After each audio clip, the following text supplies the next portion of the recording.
This literally is the beef of the century, because this is the beef that is still fueling so many decisions in the AI race today. Hello and welcome to The Interface, the show about how tech is rewiring your week and your world. I'm Thomas Germain, a tech columnist at the BBC who covers how we use technology and how technology uses us. I'm Karen Howe, investigative reporter covering all things AI. And I'm Nikki Wolf, and I do the weird internet subculture and national security stuff. Today on The Interface, we will be discussing: is your doorbell spying on you and your neighbors? Why the US TikTok takeover matters even if you don't use the app. And the beef that launched ChatGPT.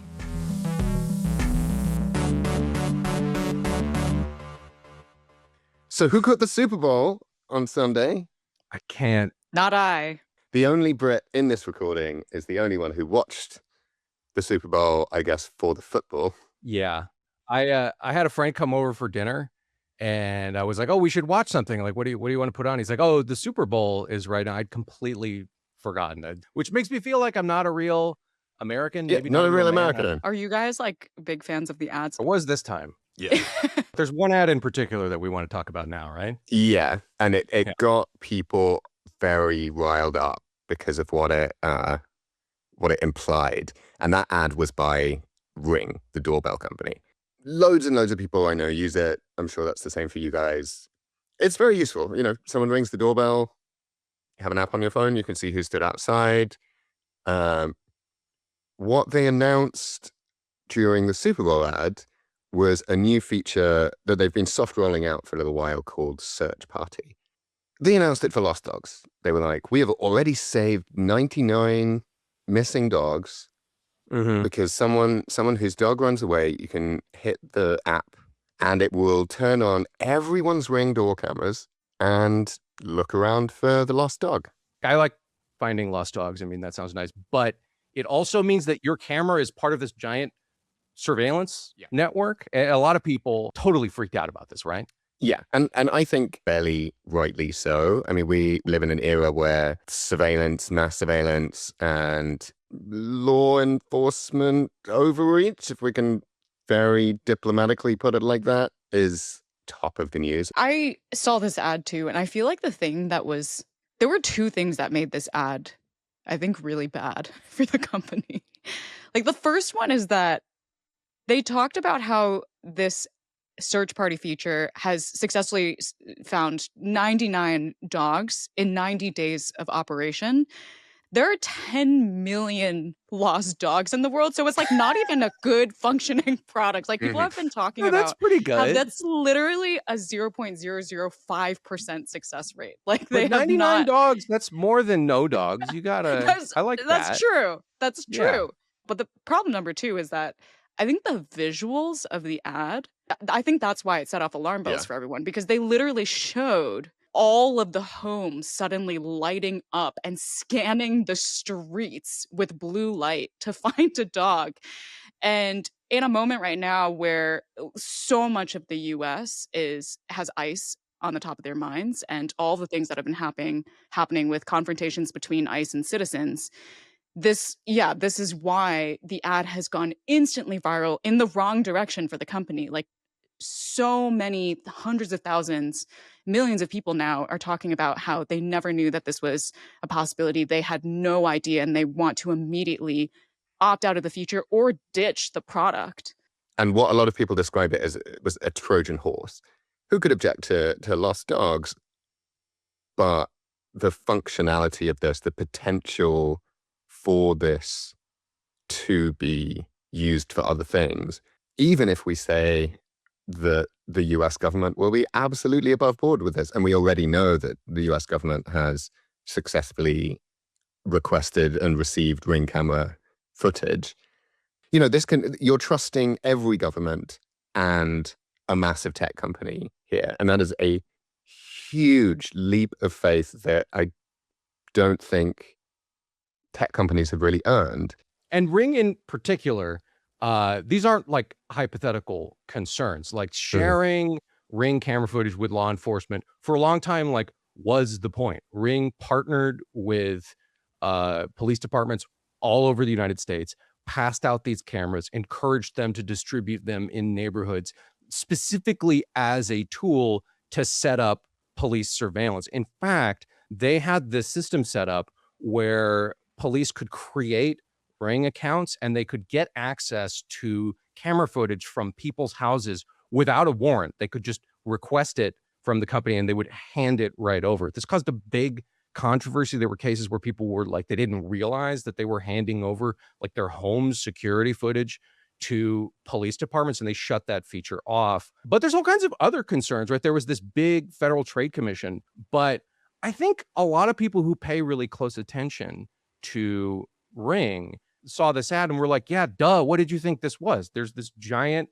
tech company that has all of these cameras all over the United States and all over the world. And yeah, they are in control of that footage. It's stored on their servers. And like you were saying, this search party feature that for now is just about finding lost dogs is on automatically. If you don't want to participate in that, you have to go. This is a huge point. Turn it off. They've opted you in. It's worth saying as well, like, the reason why I think people were so freaked out is because of the ICE stuff that's happening right now. And just as you were saying, Tom, that Ring has a history of giving data to law enforcement. ICE also has a history of trying to use different types of technology platforms like this one to engage in more surveillance. Like there was this zine that 404 Media published that actually documented a bunch of the different tech apps and tech platforms that ICE has used, including ones that they have partnerships with, like with Palantir, where Palantir is developing this immigration OS platform that's integrating all this data into from different government agencies to track immigrants, but also from tech companies that they don't actually have official partnerships with. So the 404 zine talks about Flock, which is this network of cameras that do automated license recognition in the US. And what 404 found was that ICE will ask local police departments that have access to Flock to do searches at the behest of ICE. So think about like Flock is 80,000 cameras and it's specifically license plate recognition. Like Ring is millions and millions and millions more cameras. Like this is the largest private camera network in the world. And that just completely expands to a different scale the level of visibility that a law enforcement agency like ICE could have if they wanted it. Palantir, of course, is a tech company founded by the billionaire Peter Thiel that does a lot of data processing for the US government and the military, and now ICE, Immigrations and Customs Enforcement. Yeah. And the UK government just signed a huge, just a few months ago, signed a huge deal with Palantir. So they're also working in security here. I mean, Palantir is literally named for the scrying device that Sauron uses in The Lord of the Rings. I mean, it could not be more. These tech companies are not subtle. But if you name yourself after literally the ultimate evil in one of the largest stories, I mean, help us help you guys, Silicon Valley. Now, Ring, in their defense, says they have like really robust security practices. We also aren't here to say like Ring is evil, this is bad, no one should use it.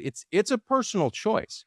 So we did get in touch with Ring and they got back to us with a response, which says that right now, this particular feature, search party, can only recognize dogs. They said they do have an optional feature called familiar faces that does use human facial recognition. They said that video sharing is never automatic, and you can, with search party, share by choice to share the video with the dog owner. They also said that Ring has no partnership with ICE, but they did say that they do hand over data to law enforcement, but only when they're legally required to do so.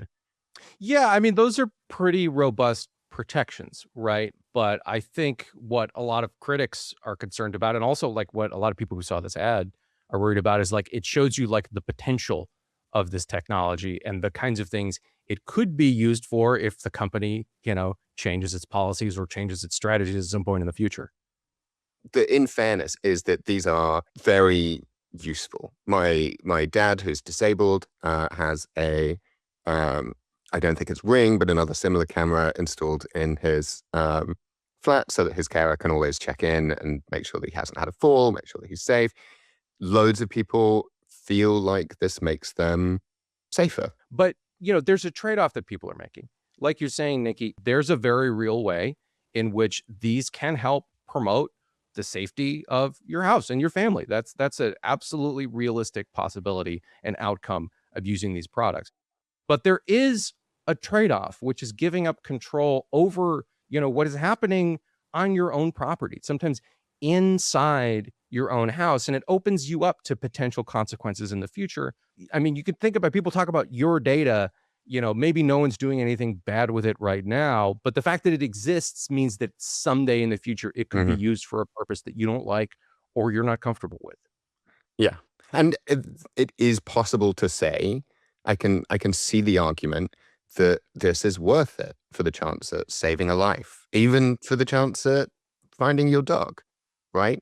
But that's the question that we're being asked. And because it's opt out rather than opt in, that's not even a question we're being asked. And in terms of questions being answered for you, let's say you're not comfortable with having a Ring camera. If your neighbor across the street puts one on their Yeah. door and it's pointed towards your house and you're filming, there's nothing you could do about that. So Right. it's like other Yeah. people are deciding.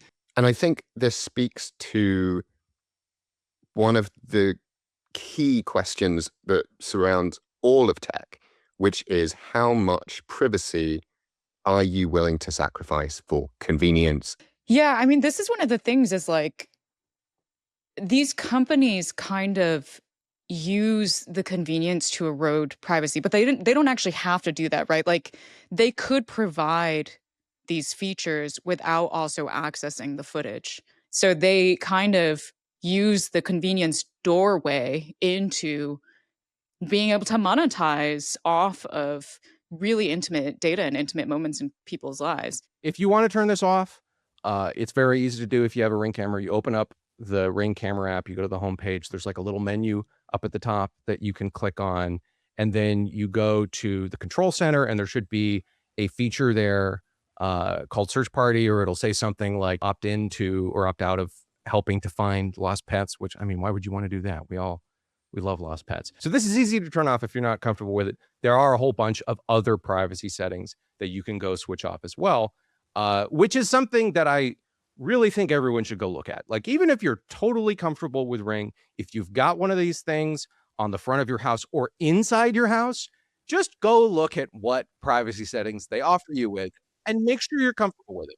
100%. Yeah, we're fixated on Ring here, but just think for a second about all of the products in your house that are connected to the internet. All of them are Mm. collecting information. I know at Karen's house, it's just like you're a Luddite, so it's just like a bunch of rocks and stones, like nothing. Like, I don't even know if you have Wi-Fi. But for the rest of us, there's even I Unclear. worry about this stuff, and it's worth just putting in any effort that you can. After you're done listening to the show, just check it out, see what's out there. It's worth your time. I love that. I like surprisingly do not have a digital hygiene routine. So I feel like after this episode, I'm immediately We gonna got to go. fix it, Karen. Yeah. I'm gonna yeah, and look at my two technology objects in my house. Right. You're Try- like 2005 Nokia brick cell phone. Yeah. And your abacus, Yeah.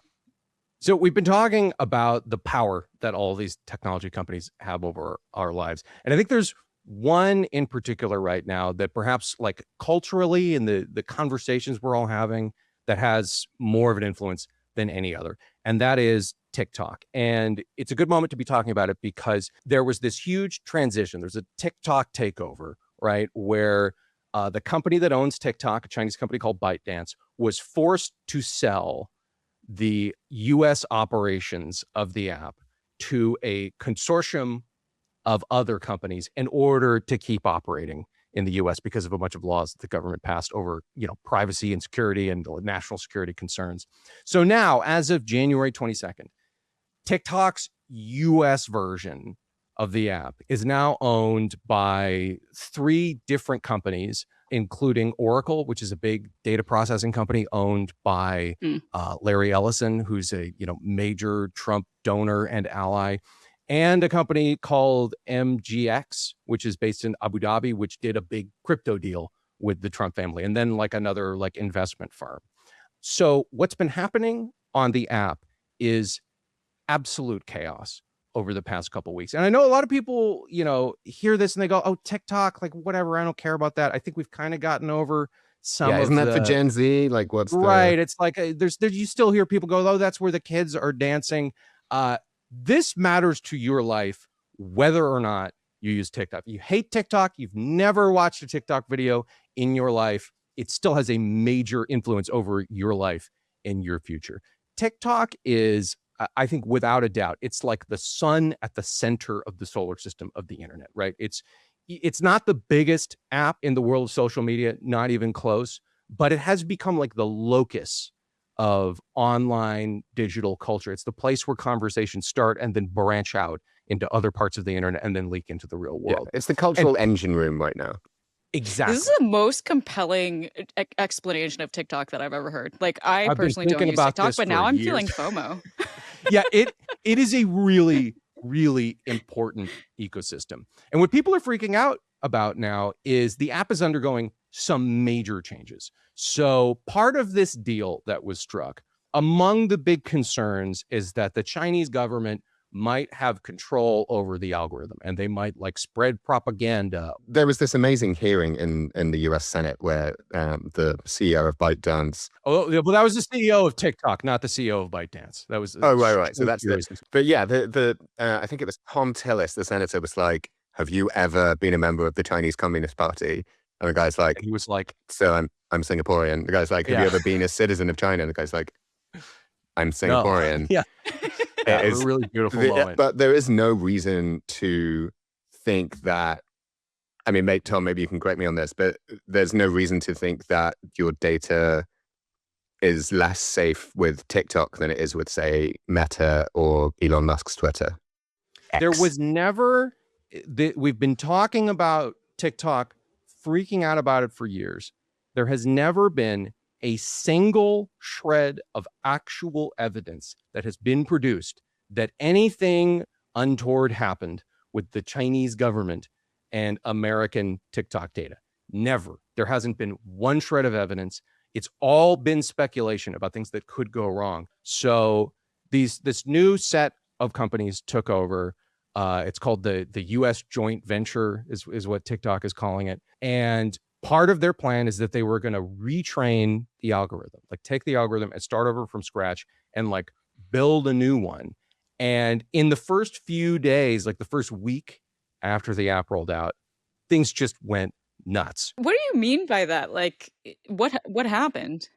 So it seemed to a lot of people like there was censorship. So the TikTok account, the official account for the Democrats in the United States, like usually their videos get like millions of views. All of a sudden, they were posting videos that were getting like 0 views or like a couple of thousand. There were some examples, screenshots sent online where people said like they were trying to send messages that had the word Epstein in them and they weren't getting sent. And also there was all this weird stuff. Like if you looked at the search page, it was suggesting all of this like weird, creepy stuff. Like it would suggest that you searched like, don't look at that mirror in your house, like just the weirdest stuff in the world. It turned out that what was happening was that there was this big snowstorm a couple of weeks ago across the United States. And according to TikTok, a data center had a power outage and the app was just going haywire because things weren't working. Then very quickly, like everything kind of went back to normal. But what we do know is the app is retraining the algorithm, right? They're gonna shift how it recommends videos, what it recommends. And people are worried that these companies that now have control over this app have these ties to the Trump administration, and perhaps they could use this new power that they have to promote ideas that are beneficial to Trump or the American government or suppress criticism. And it's worth saying there is precedent for this, right? This is people are not worried for no reason. This is exactly what did happen after Elon Musk took over Twitter, is that the algorithm started favoring things based on differing political. And he openly said that. Twitter at the time was basically in that same position of being a cultural engine room, and it really changes conversation off the app in a way that affects people's lives, even if you've never been on Twitter or TikTok. Tom, to take a step back, when you said that they're retraining the algorithm, like, how is it actually working between all of these companies? Like, is Oracle the one that's going to be retraining the algorithm? Is the other company, and have they said anything about why they're retraining the algorithm or what they're going to retrain the algorithm with? That's a really interesting question. So, part of the agreement in the sale of the app is that they have to retrain the algorithm because the algorithm is intellectual property. And ByteDance, the company that, owns most of TikTok, they still have like a 20% share in this new company, the TikTok joint venture. So, any concerns that you had about China, it's not like those have gone away, right? Like China still has major control over the app. I think it's like there's this new company called the TikTok joint venture, and like the company is doing it. So Oracle, this giant tech company that Larry Ellison owns, is certainly involved in that process. But like you can just kind of feel that things are different on there. The videos that are getting recommended are just different, and like the order of For videos you're whatever seeing, the reason, they feeling just you're have getting, Larry Ellison's face in every single one. it's so weird. I've never been on TikTok. I've seen things that are TikToks because they come through Instagram Reels. I think one of the things that I want to do is join TikTok and sort of get an idea of how TikTok works and get a sense of it. If you've been on TikTok for a while, right, Tom? I'm a big TikTok user. I actually joined it because like I felt like, well, I'm writing about it. I have to be using this app in order to understand what's going on there. And I really had to force myself to do it. I was like, this is so uncool. I don't want to be using. And then like I got completely addicted to it. Like I have to force myself to put it down. But yeah, I'm a big TikTok user at this Would point. would you be up for teaching me? Will you give me the I think we intro have to. to? Yeah, we got to Yeah. get you because you're like really, you're not participating in the modern era if you're not on there. I mean, Karen, I don't know if we can get you involved, but I Nikki for feel like sure. I feel like this is a situation where Tom, you're the Earthling, and Nikki is an alien that's coming to Earth. Well, And I am like Yeah. the relative that's still on the other planet, and Nikki's just gonna have to call home every once in a while and explain to me Right. what's happening on Earth. Let's talk. Let's set you up with an account. yeah. I'll tell you how to make a video, like what you can try and do to go viral and get people to pay attention. That could be like a nice project we're working Yeah. on in the background. Stay tuned. Although, hang on. In the UK, will I be getting the Ellison algorithm or the OG TikTok algorithm? Outside of the US, it's the same TikTok it always was. It's connected to the US TikTok app. So the content is flowing back and forth. But you, Nikki, if you set it up, you're still getting that like pure original, it's like classic Coke, right? You're getting the original TikTok algorithm. But what I do want to talk Yeah. about for a second is maybe why you shouldn't be worried. Like there are real concerns. What's going to happen with TikTok now? Who's in control? What's going to happen to the algorithm? What we saw with Twitter, now called X, right, is that Elon Musk turned it into an ecosystem to promote his political agenda. Like he openly said that's what he was doing. And it seems catastrophic for the app. They lost a ton of users. They lost a ton of advertising revenue. It seemed like this wasn't a great business decision. It certainly wasn't handled in a smooth way that didn't upset lots of people and push them off the app. I think with TikTok, there's like 3 different companies who are investing along with TikTok. I think that these people are more concerned about business and the TikTok app itself making money. And I think they're very worried about upsetting TikTok's users and losing the cultural cachet and the force and the power of this app. We reached out to TikTok to ask them to comment. They declined, but certainly the company's position is that they are as concerned about protecting people's privacy and promoting free speech as they ever have been. That's the company line. That's what it's always been. But in the time that follows, like the future of this app, people are going to be looking for examples of where things are going wrong, where it seems, oh, they're suppressing this kind of content. They're promoting this and I don't want them to. Is that happening because TikTok and its allies and, people from the Trump administration are putting their thumbs on the scale? Or is it just that people are making bad videos that no one wants to watch? You'll never know because the algorithm is a total mystery to the people who are using the app.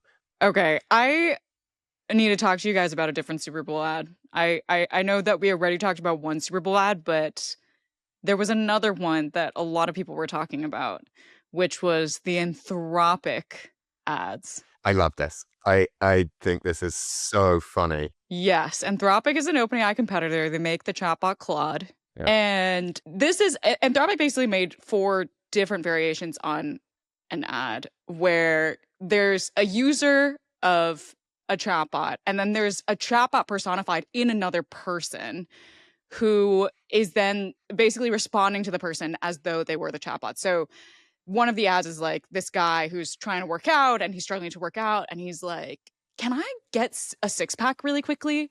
And then the Mhm. chatbot personified is like, It's like his personal trainer, right?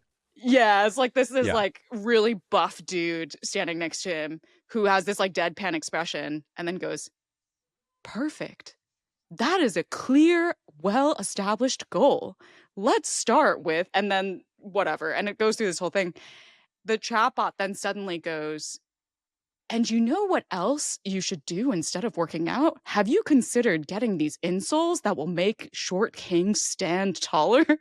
And like every single one of these ads then has this tagline, "Ads are coming to AI, but not Claude." I think for most people who saw this ad, it was probably just really funny because obviously OpenAI and Anthropic are competitors, and OpenAI just announced that they are going to be rolling out ads to ChatGPT. This was an attack ad, right? This was basically a subtweet back in the day when there were subtweets because OpenAI is not explicitly mentioned anywhere. There's just this reference that ads are coming. And of course, OpenAI is the only company that's rolling out ads. This deeply triggered Sam Altman, Yeah. CEO of OpenAI. He tweets out this really long, dramatic essay where he's like, first of all, these ads were funny. Second of all, seriously dishonest.